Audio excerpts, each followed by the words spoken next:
I'm Rob Reinhardt with Prairie Smoke and Spice Barbecue. We're here to talk about the brand new Fireboard Ring.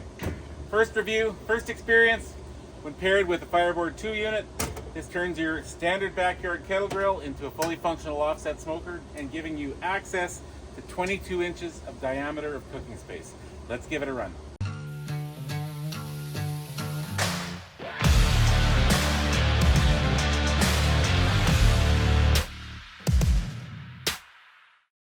The Kettle grill is a classic for a reason. It does a great job of grilling food, whether it's hot dogs, steaks, burgers, indirect heat with things like ribs, but you're still manually controlling the airflow. You're still periodically adding charcoal. While I love the offset cooker, I don't always have the time for it. There are millions of kettle grills in people's backyards. We're going to turn this kettle grill into an offset smoker.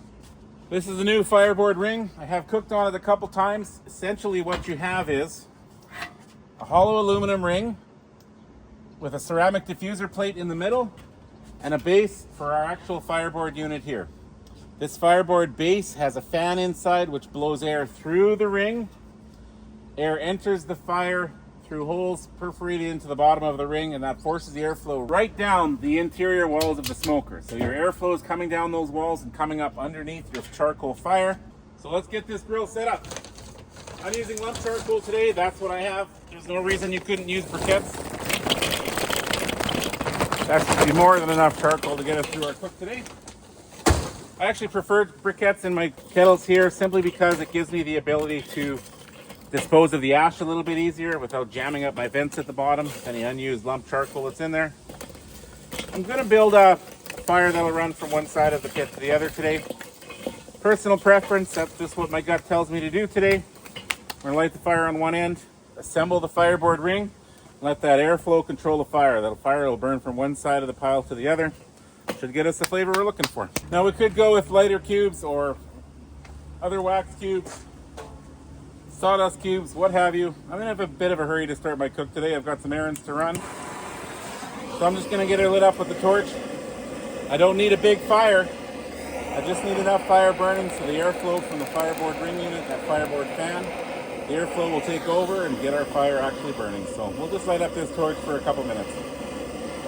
Well, it's a little hard to see the fire on the right side right now in full daylight, but that fire's going. Gonna head inside shortly and prep our meat, but we'll get a nice oak chunk on there. We'll distribute a couple of other oak chunks that'll burn and smoke through the cooking process. Yeah, I'm happy with that. That'll give us, well, it depends on how long it takes this fire to spread actually. This is a high quality charcoal, so I'm not even sure if we'll get halfway across that charcoal base here today, but as you can see, our oak has started to smoke. Let's assemble this thing. We'll go inside and do our food prep. Now, just taking a closer look at the ring here, I'll flip it over, and you can see on the underside of that little panel there, we have an adjustment to the airflow going in underneath the fan. So we're going to set it fairly narrow for this cook, but it gives you an opportunity to play around and fine-tune the airflow on this unit just a little bit more.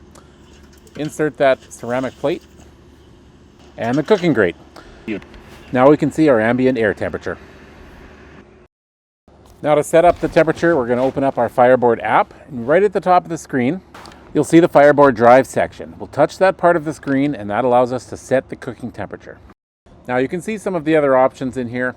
Explore them on your own. You can see the other devices that we're able to control on my particular app. So let's get in here, and we're going to set that temperature. Let's go with 225. And you'll see that reflected in the app momentarily. And since I'm leaving town for most of the day, I want to be able to use that Fireboard predictive analysis mode.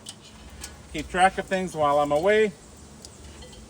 Just going to get another auxiliary probe in there. Handy little notch here to run your probe wires through. We'll reassemble that grill. And then, all right, we're going with a full-on 4-bone rack of beef chuck ribs today. I'm going to make the prep as easy as possible. I found in the past that trimming off this silver skin is kind of futile. It does render out, it does disappear during a long, low and slow cook, so that's what we're gonna do. Meat's a little dry today, so we'll go with a little bit of a binder. We got the old W sauce for the win today. Slather that around, probably use a little more than necessary here. We're just trying to add a little moisture to the meat, that's all.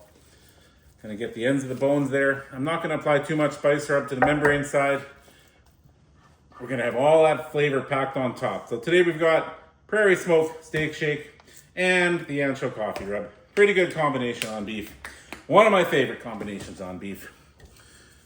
Get in there, quickly season the edges of that rack.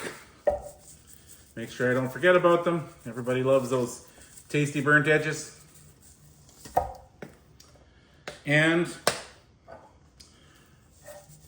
I'm gonna run about 75% steak shake here today and 25% of that ancho coffee rub.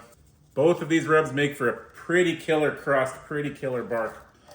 So that's our goal here today. We're gonna use a substantial amount of it, as much as we can stick to that meat.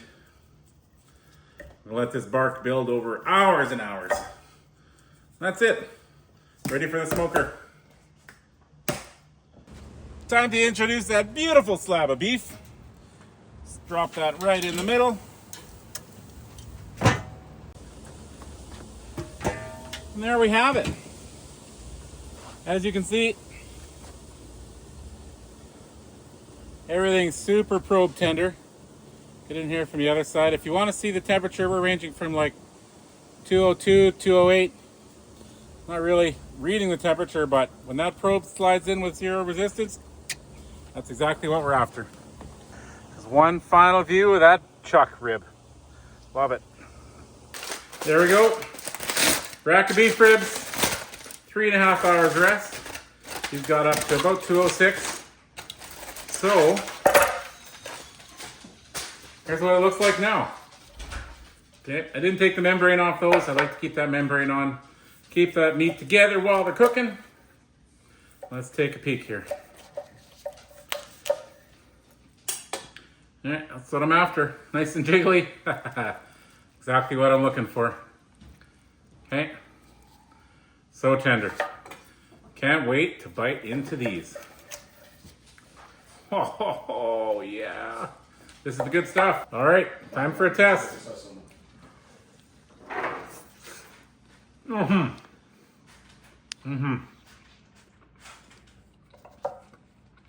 Final thoughts on the ring unit. Starting with a really high quality charcoal and running that line from one end to the other tended to give me temperatures running higher than anticipated.